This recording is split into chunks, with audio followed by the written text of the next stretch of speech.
Hey, boys and girls, Doug Giles here. It's Warriors, Rich, and Wildmen.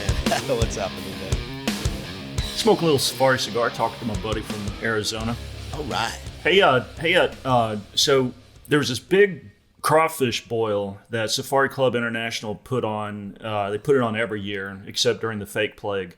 They skipped a couple of years because our Mayor McCheese frowns upon such events. Anywho, so they ramped it back up last Saturday. We had a schmear of Safari cigars sitting out there. Boys were loving it. People were smoking it, selling them left, right, and center. This dude walks up to me, man. He said, I've been watching Warriors and Wildmen for a long time.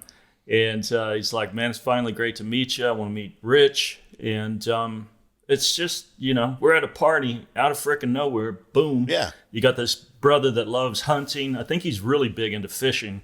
And he's like, man, keep up the good work, keep kicking ass, keep taking names. That's cool, man. Yeah. Sometimes you sit like we do, week after week after week, and you're like, nobody loves me. Or is it making a difference to anybody, right? Because that's the thing, right? Yeah.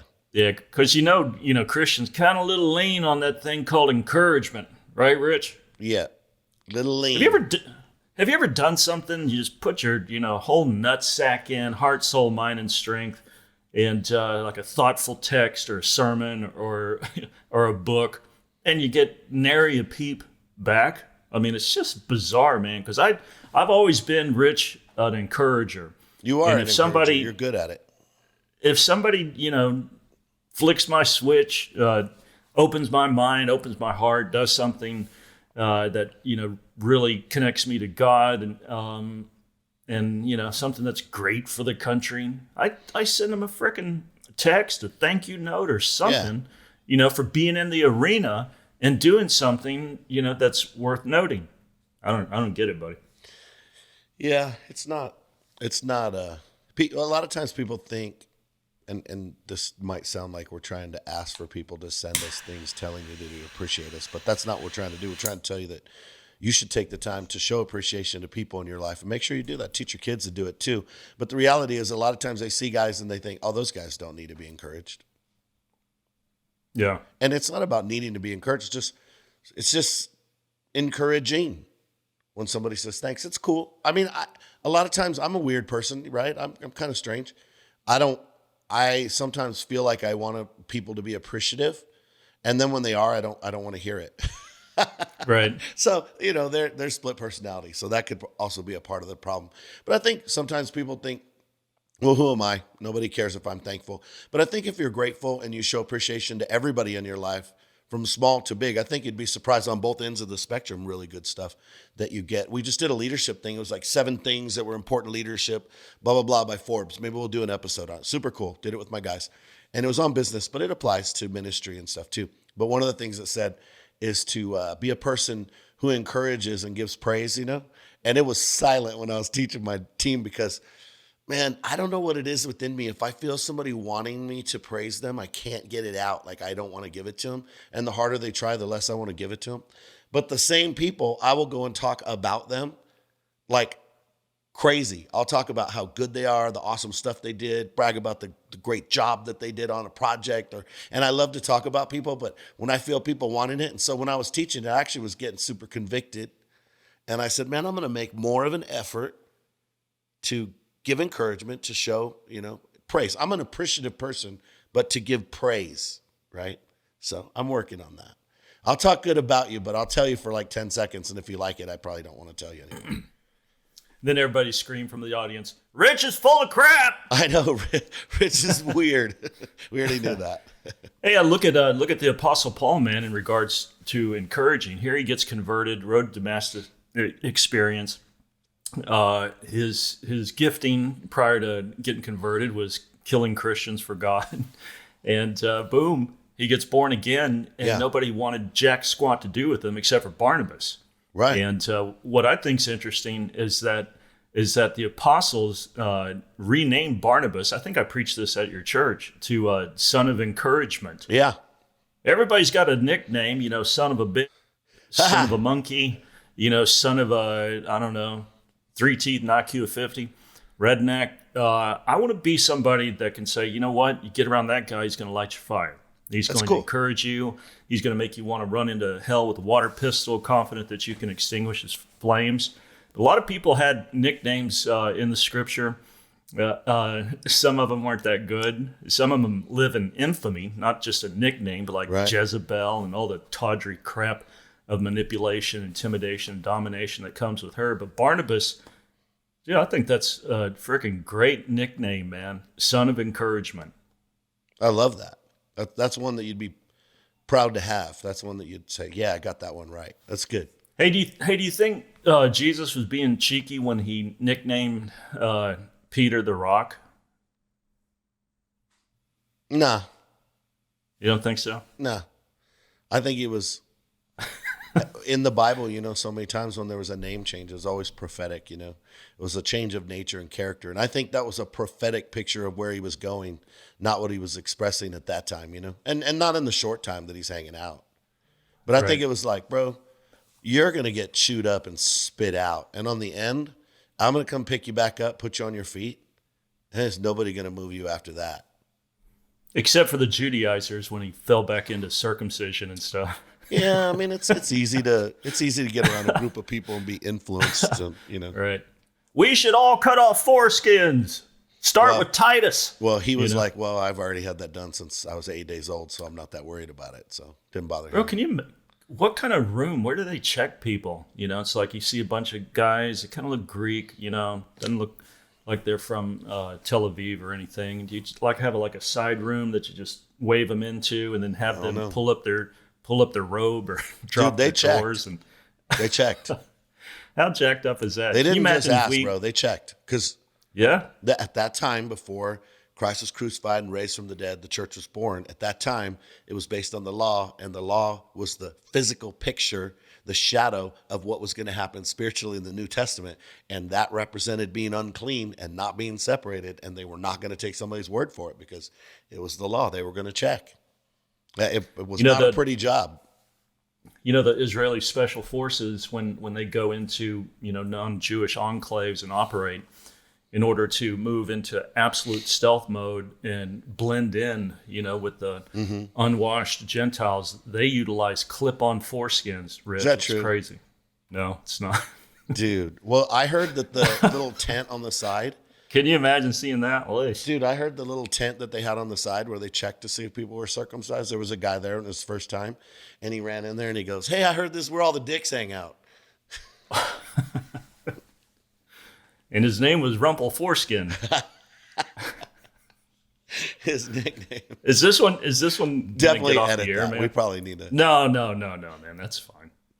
Because that's a name. Yeah, we're making jokes about the law, but it's because it's shocking in its real life application. It's like they were really checking. That bothers me. If you're upset, so am I. Yeah. Hey, speaking about upset, Rich, don't you ever, I said ever, tell a bald joke about Will Smith's wife, because he will come up and he will slap you in the face. Richard Whitmer. Yeah, Will Smith. How about let's start with this perspective? That's illegal. Not if you're a black Hollywood A-lister, man. Well, I'm just saying, Chris Rock didn't break the law. I think Will Chris Smith Rock broke the law. Yeah, I think Chris Rock actually. Can you imagine if I get the obvious reference to her being bald, Demi Moore was being bald, but Demi Moore, I think in G.I. Jane was at her hottest, most beautiful in shape ever, and Chris Rock said that what's his wife's name? Jada. He said that Jada could do G.I. Jane 2. Dude, that's a compliment where I come from. And it's funny. And who cares if it's a joke? It's a bunch of entitled idiot people standing around congratulating themselves on their not accomplishments. The whole thing to the Oscars. I've never watched the Oscars more than 5 or 10 minutes at a time if it's been on somewhere. And I was at a cigar lounge. I had just started smoking a cigar. I was there with Annie and her brother. And it came on. And we're like, well, this is terrible. And they started off with the 3 chicks on there. 2 of them I didn't know. I knew the one black chick that was in the middle. I don't know her name, but I had seen her on a lot of B-level acting roles in a bunch of sucky movies. The other black chick did not know. The white chick had no idea who that is. Later, everybody says Amy Schumer.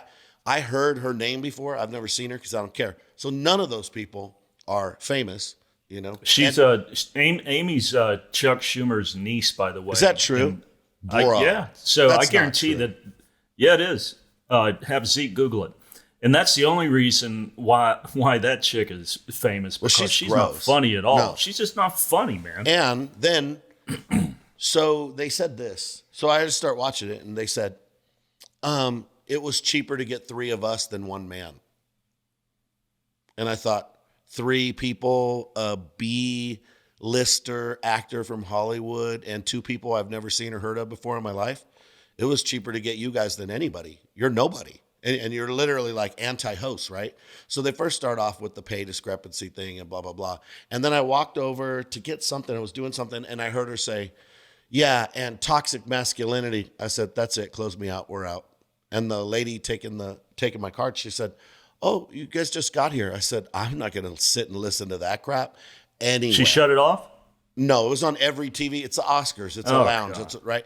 So a guy sitting at the bar, he looked over at me like he disagreed with me. And then he decided it was probably a better idea to keep his mouth shut because he saw how pissed I was. Like, hey, let's start off with 3 idiots talking about discrepancy in pay. And then the two black ladies said, we're here to support the oppressed black women, blah, blah, blah. And then that other chick says, the white chick says, oh, I'm here to support the Karens. And I'm like, man, I ain't even trying to hear none of this. And then they said, toxic masculinity. I'm like, man, this was worse than the news. CNN was on before that, or it might have been Fox, same thing, owned by the same people. Who cares? But anyway, it was worse than the news. I was like, this is trash. I'm out of here. I literally bailed out. So I heard about you missed Rich. slap that was heard around the world. I'm sure you on also social media. I'm sure you also missed out. They probably went into some kind of anti-Christian God sucks diatribe. 20 to 30 minutes later. After they trashed the Constitution, Bill of Rights, and Declaration of Independence, why we pay these people anything? Yeah, it's beyond me, man. Hey, I'm a small guy, so 5'11", weigh like $165, soaking. I mean, completely drenched. And Will Smith looks like he's bigger than me. I could be wrong. He looks like he's over 6 foot. Yeah, so say he's got a weight, height, and arm length advantage, and he's done Muhammad Ali. He sucked done in that, training. by the way. Yeah, so anyway, say for whatever reason, first of all, I thought that was staged. I thought that initially. I still could go with that. All right, so Rich, if you're in their buddies, they go way back, Will and Jada and stuff, and he's approaching you. And you can see his gait that he's kind of, he's coming with intent. You know what I'm talking about? Wow, he's 6'1". Okay. So Chris Rock, 154 pounds. No way. So it says. No way. No, he was roiding up for that one. But anyway, I guess Chris Rock is like 5'1" and like, I don't know, Peter Pan weight, 95 pounds, something like that, because he loomed over Chris Rock and stuff. Yeah, so anyway, so you see this guy coming at you with an aggressive gait, and to me, I don't stand there with my hands behind my back when I see somebody approaching me like that. I get them kind of in the ready position, of course, and then he pierces Rich that sacred 3-foot space that nobody except your wife, your kids, and your grandkids are supposed to get in. Right. Unless, you initiate it and everybody's cool and sympathetic and copacetic and all that other kind of good stuff. Anyway, so I thought that Chris was Rock's weird. 5'8", 168 pounds. Go ahead. Okay. I thought so that was 6'1", weird. 160, 5'8", 168. Yeah, so Will must have had on some platform shoes, and Chris Rock was wearing flip-flops because it looked like there was a big discrepancy. Anyway, so he comes up to Chris, slaps him. That's worse to me than punching. And it wasn't a quick slap. He pulled his hand back. Right. Yeah, and Chris is just sitting there with his hands behind his back, going to take that. Dude, I don't know if he's. I wouldn't take that, man. I would not take that. Look, I try to. Number one, never, ever, ever let anyone walk up on you that you don't know and not at least turn your body and wait to see if you need to get your hands in front of you to create an initial barrier. Like, I don't care who you are. If I don't know you, or if you're walking to me aggressively like that, I'm going to turn my body. If that offends you, don't walk at me like that. Like, you can get as mad as you want. But he should have, regardless whether it was the show, if he thought he was going to come up and say something funny, he didn't know. There's a lot of different things that could be going through his mind because he's an actor. They're both actors, and who knows, right? The show, maybe they set up something that was supposed to be a surprise. I mean, he could be wondering all those things. But regardless, you could still get your body in a position of being ready. The second thing is, I have been in situations that were so shocking that I didn't move or say anything because it just was almost unbelievable.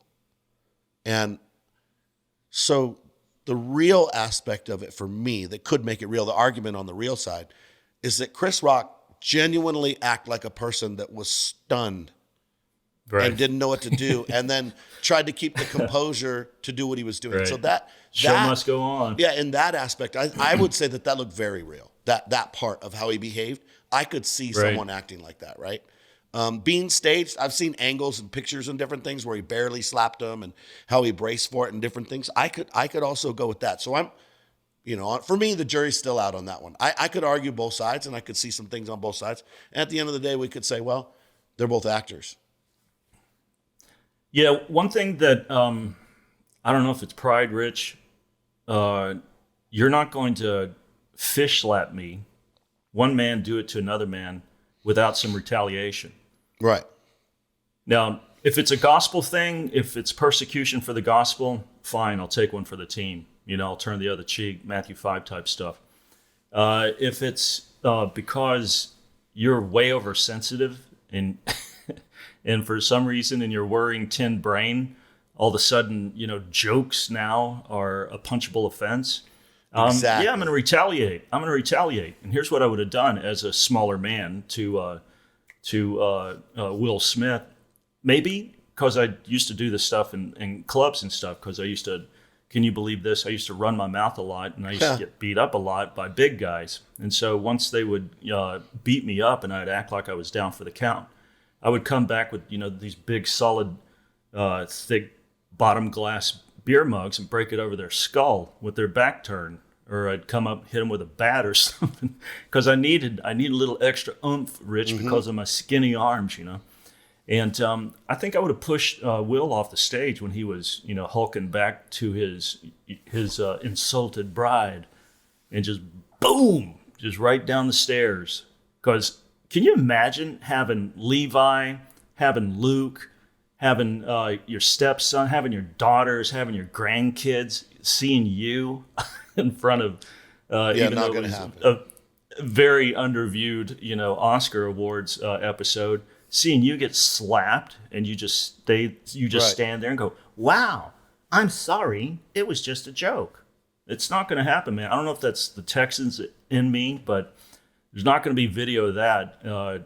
Once I get slapped, something else is going to go down. Well, my problem would have been before the slap, because I weigh 230 pounds. And guess what? It's going to be like hitting a fire hydrant. I would have hydrant. slipped just outside that right hand, and I would have hit him with one straight down the pipe, and he literally would have landed on his back. And they would have had to find somebody to wake him up. He wouldn't have been saying nothing. I'll knock that clown out. And this Rich, is not if you would have done that, keyboard. I have done that several times. Now, it's been a few years because I'm a pastor and it's frowned upon. But I would have knocked that clown out. You ain't going to come swing at me. Right. I'm going to put you on your back. Jesus will forgive me. You'll be looking for a dentist. I'm not doing that, right? But if he slapped me and tried to walk away, then I would introduce him to my other sport, which would be wrestling. And he wouldn't get very far. And then he'd just move right into jiu-jitsu and throw a big old rear naked choke on him and choke him out the way his wife likes other men to do it to her. Right. Yeah, I don't get it, man. I don't get it at all. I don't. I don't see any kind of pro for Rock. To me, not a fan of Will Smith after that. I thought it was silly. I thought it was stupid. There's no excuse for it, whatsoever. I think it was It was selective rage. I mean, to me, if he wanted to get, righteously pissed off, then he should get, I don't know, maybe with that 21-year-old chick that's shagging his ball-headed 50-year-old wife. Maybe Right. that's some place where you could start. Yeah, misplaced for sure. Instead of your buddy that you've partied with and done gigs with, for the last 30 years, who makes a joke about Jada looking like Demi Moore when she was at her most gorgeous. Yeah, and you want to get all sensitive about that. Here's the problem: if you go out and present yourself as someone of class, then you get treated differently. Is somebody gonna make a joke at you though? Make a joke, but don't give them something that they can make a joke about that. Hey, don't be some chick that's banging a bunch of dudes and then bragging about it to the whole world, and then go to the Oscars and get surprised when a comedian brings up something that's way lighter than that. Come on, bro. Because she definitely gave everybody material to use against her. And you want to get all mad, and then he wants to get all mad and defend his wife. Like, bro, you people don't have any honor. You don't have any ground to stand on. It's not like it's somebody that's respected and people are like, oh my gosh. You're talking about people that have embarrassed themselves and they're too dumb to be embarrassed in public. And then now you're shocked. It's like Babylon B posted this thing and it said, Chris Rock sleeps with Jada Smith to calm things down about the joke. Now they're all good. Right. Yeah, it's like, how can you be mad about that, but you're not mad about these guys sleeping with your wife? Like, the problem is they have no biblical standards or morals.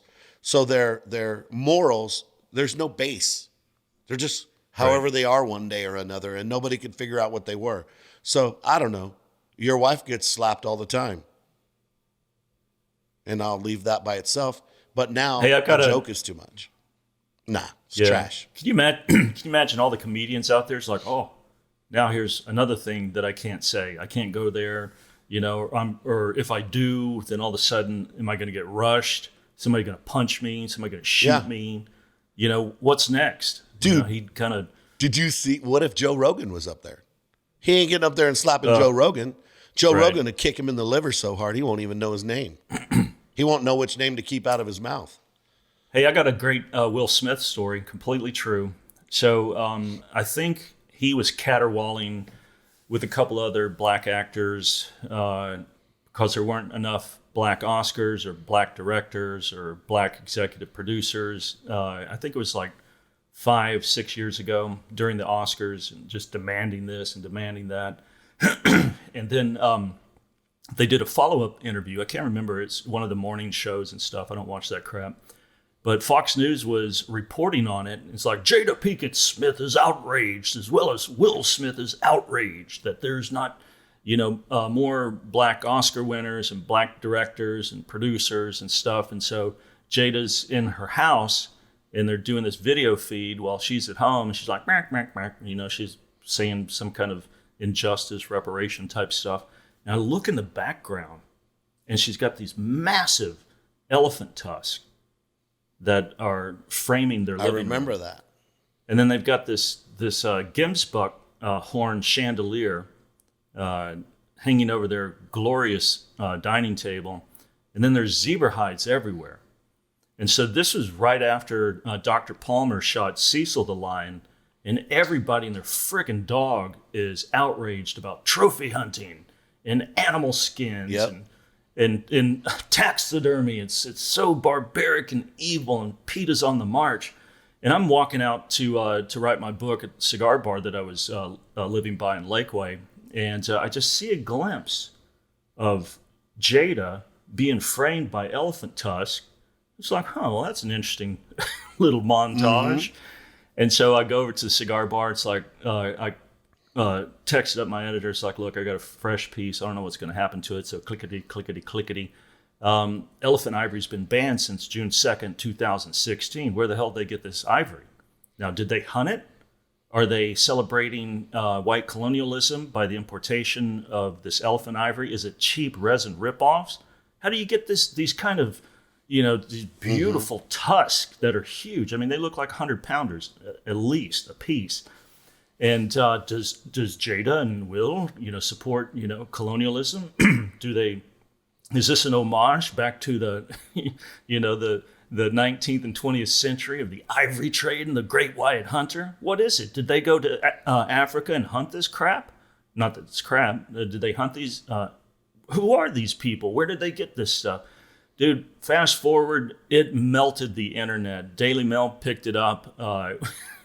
We did so many radio and TV interviews about it. And the United States Fish and Wildlife Department went to their house to investigate it based upon the stuff that I wrote on Clash Daily, and frickin' got them in a mell of a mess. We sent it over to PETA, for them to investigate and for them to get on, their pitchforks and torches and stuff. And we caused a little ruckus, man.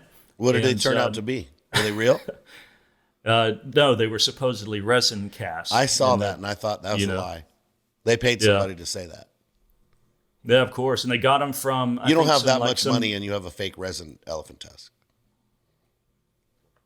Yeah, and so when they dodged that one, I said, well, what about them Gemsbach horns? They look real.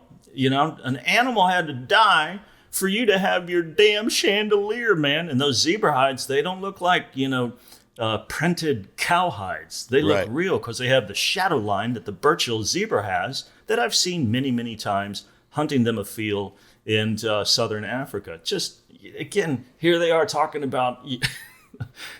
it's just wild to see. So you get, the Hollywood elite, and then you've got these other rabid groups around them like PETA. And they're equal opportunity offenders. PETA and I don't get along except in regards to preserving animals and lands, which I think the hunters do that in spades because of all the allocated taxes that we put on, we self-impose upon ourselves, to preserve flora and fauna. Anyhow, it's cool to see, the left move into a cannibalistic mode where they start devouring each other. And I just kind of walked away and smoked a cigar and watched the melee. But that's my Will and Jada Pinkett Smith story. Yeah, they probably didn't appreciate that. No, they didn't. But again, it's just rank hypocrisy. Of course. It's like, we hate all this. Well, they're elitists. Not for us. We're the peasants. I will say this. Yeah, if guys are listening and they're wondering, what am I supposed to do if somebody insults my wife, surely that's a dilemma. It can happen, and what do you do? I mean, those are hard questions. There's different things to think about, honor, about protecting your wife, but also, you're not protecting your wife if you get into some kind of fight and somebody gets shot or stabbed or killed and somebody dies, even her or you, or goes to prison or somebody else goes to prison. You end up... So just, you said something that I don't like about my wife. I don't know, man. I don't think that's a good place to decide that I'm going to stand up and do this. There's other ways to defend your wife's honor. My wife and I, we have had those kind of conversations like, let me tell you what's going to happen in these situations. And here's where you're going to go. This is what you're going to do. And those type of things. And she trusts me that it's up to I will make the decision about what's going to happen, not her. She's not going to egg me on. She's not going to say, don't worry about it.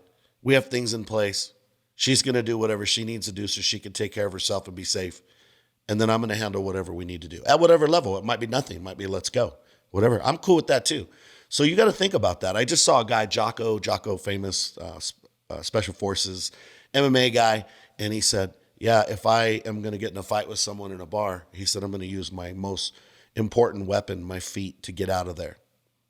He said, if the guy's a big tough guy and he wants to challenge me, he said, I'm going to run away. And he said, if the guy's a little tiny wiry guy and he just wants to prove something, I'm going to run away.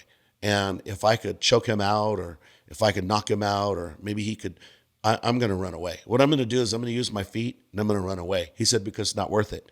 It's not worth it if I punch him and he falls down, hits his head on the concrete and dies and then I go to prison. My ego is not worth that. He said, it's not worth it. What if I hit my head and I die? He said that there's so many bad scenarios that come out of it. And he said, I'm not trying to prove anything. So I think in those kind of conversations, especially being a Christian, I think being a Christian makes it even more important, is to analyze, what am I defending? If it's words and it's stupid and you can walk away, get out of there. If you think, well, I feel like I'm not a man. Well, you got other issues you got to settle before that conversation. Because I've walked away from many situations like that and haven't felt like less of a man. If you have to protect your wife, that's a different scenario, right? Like if there's a physical threat, I just think those are things that you need to think about before game day. So you don't stand there like Chris Rock getting your face slapped off. But you need to think about that before those things happen, because they could happen. Look, it doesn't mean we have to dwell on it, but if you prepare your mind and answer those questions, what I don't want is some guy to say something and my ego to pop up and something happens that negatively impacts my wife. Because that's not defending my wife. It's an excuse to defend my issues that I have inside. And I don't need that, right? So, and I'm not saying I have the answers for everybody. And I'm not saying I have all the answers for me. They could be fluid. They're changing depending on the situation. But what I do not want to happen is I do not want my ego to affect my wife's life in a negative way and somebody else's life. What if you punch somebody and they trip and fell down? What if you didn't even punch them hard and they trip, fall down and hit their head and die? Now, because I have a small man syndrome, now the rest of my life I have to deal with the fact that I killed someone that I could have easily walked away for. And people go, well, that's what they get. No, that's not what they get. There's no place in the Bible where you get to speak something to somebody and you get murdered, where that's the law, where it's just. It could happen. It can happen in your life now. Unless you were Jesus. Yeah. So do you think I need to repent of my advice of you're not going to slap me in public on television? No, that was an assault. I'm not talking about, I'm talking about somebody. Will instigated an assault and an altercation based on someone's joke about his wife. If Will wanted to do the right thing, he could have said everything that he said from his seat. He could have preceded it with, you know what, Chris? You and I have been friends a long time. My wife has a medical condition. Don't say her effing name again. And everybody in the world would have defended Will Smith. Right. And he's going to get the microphone too because, he didn't know if he's going to win, but he would say, yeah, I agree. It's like, hey, Chris, we've been buddies, shared many of stages and dinners and stuff. She has alopecia. That's why, she's got a shiny noggin. And, appreciate your comedy. But I think that one was a bridge too far. Yeah, so on an assault, what you're talking about, 100% agree. When somebody attacks you, that's an assault, right? If you're in a place where you can't get away and, you got to do what you got to do. But that's, I think long-term, we want to do the things that make the most sense. Like we're not animals. We're not barbarians. We demand respect. And I could tell you, from the time I was a little kid, Doug, I was the smallest kid in school until a kid shorter than me showed up in 7th grade. Greatest day ever. But I was the smallest kid. But I'll tell you what, nobody wanted to talk trash to me, Doug. You know why? Because I lived my whole life making fun of people. I will make fun of you and call you names that they'll call you from 3rd grade all the way to high school. Like nobody wanted that. So there's different ways to handle those kind of things. I had a guy, a huge guy, former Special Forces guy, Navy SEAL, got mad at me and we weren't even talking to him. I found out there's a different situation, had nothing to do with me. And I was talking to another guy about prison reform, and he said this is his exact words. If you were in prison, you'd be somebody's bitch. And I turn around and I look at him, and he's drunk, right? And there's a bunch of people standing around. My wife is there. And I said, well, you know why that is, right? And it's all quiet. Everybody's listening. He goes, why? I said, because everybody knows I'm a lover, brother. And everybody started cracking up, Doug, because especially it was super tense. So it made everybody just bust out laughing. And he looked like a freaking idiot. And he felt it. He wore that. And he turned around and he's like, F you, man, and just like walked away. And everybody was like, yeah, good one, high-fiving me. I'm like, back in 3rd grade, baby, still got it.